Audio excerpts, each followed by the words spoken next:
रक्षा मंत्री राजनाथ सिंह ने news agency PTI को इंटरव्यू दिया। रक्षा मंत्री ने साफ साफ कहा कि पीओके पर भारत अपना दावा कभी नहीं छोड़ेगा और पीओके पर बलपूर्वक कब्जा करने की जरूरत नहीं है। उन्होंने यह भी दावा किया कि एक दिन पीओके के लोग खुद भारत में शामिल हो जाएंगे।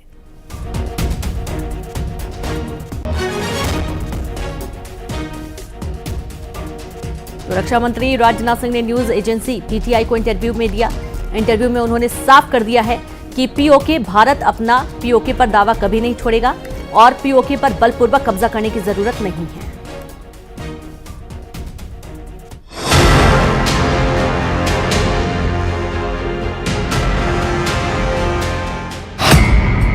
पीओके पर राजनाथ सिंह का बड़ा दावा।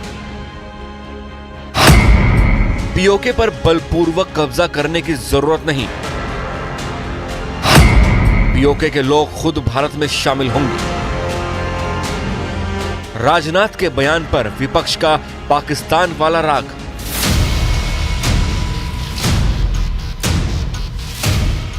रक्षा मंत्री राजनाथ सिंह ने साफ साफ दो टूक शब्दों में कह दिया है कि पीओके भारत का अभिन्न हिस्सा है और रहेगा।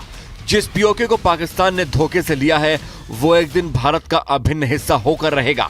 राजनाथ सिंह ने पीटीआई को दिए इंटरव्यू में यह भी कहा कि कश्मीर का विकास देखकर पीओके के लोग खुद भारत के साथ शामिल हो जाएंगे। पीओके पर राजनाथ सिंह का बयान।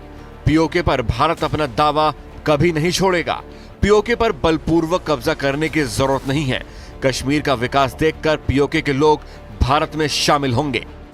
रक्षा मंत्री ने जैसे ही पीओके पर अपनी नीति एक बार फिर साफ की, विपक्ष के लोग आग बबूला हो गए। वो पाकिस्तान की बोली बोलने लगे। फारूक अब्दुल्ला ने राजनाथ सिंह को पाकिस्तान के परमाणु बम की धमकी देने लगे। डिफेंस मिनिस्टर कह रहे हैं तो करें, हम कौन से रोकने वाले हैं? हमें तो पहुंचेंगे नहीं। ये भी याद रखे वो भी चूड़ियां पहने हुए नहीं है, ये याद रखिएगा।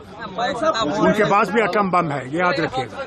और अफसोस यह है कि वो एटम बम हमारे ऊपर ही गिरेगा। रोका किसने उनको? किसने रोका? आपने कहीं पे किसी से ये कहते हुए सुना कि मतलब है लाइए जनाब, हम कौन है रोकने वाले? लेकिन जो हिस्सा उनके पास पहले है उसको तो ठीक करें। यहाँ के हालात सबको मालूम है, यहाँ संभलता नहीं। जो अभी आपके पास है नहीं उसको लेने चले। विदेश मंत्री एस जयशंकर ने भी रक्षा मंत्री राजनाथ सिंह का समर्थन किया और दो टूक कहा कि पूरे देश को पता है कि पीओके पर पाकिस्तान ने कैसे कब्जा किया है। मोदी सरकार की कश्मीर नीति से साफ है कि पीओके भारत का अभिन्न हिस्सा है और वो इसे लेकर रहेंगे। लेकिन विपक्ष की वोट नीति कहें या पाकिस्तान के लिए प्रेम, जैसे ही पीएम मोदी रक्षा मंत्री पाकिस्तान को निशाने पर लेते हैं, पीओके को भारत में मिलाने की बात करते हैं, विपक्ष हमलावर हो जाता है। यही वजह है कि पिछले 10 सालों में हुए वोट युद्ध को विपक्षी खेमा जीत नहीं पाया है। महाराष्ट्र में एक नया सियासी बवाल खड़ा हो गया। बीजेपी का आरोप है कि कांग्रेस नेता और नेता प्रतिपक्ष विजय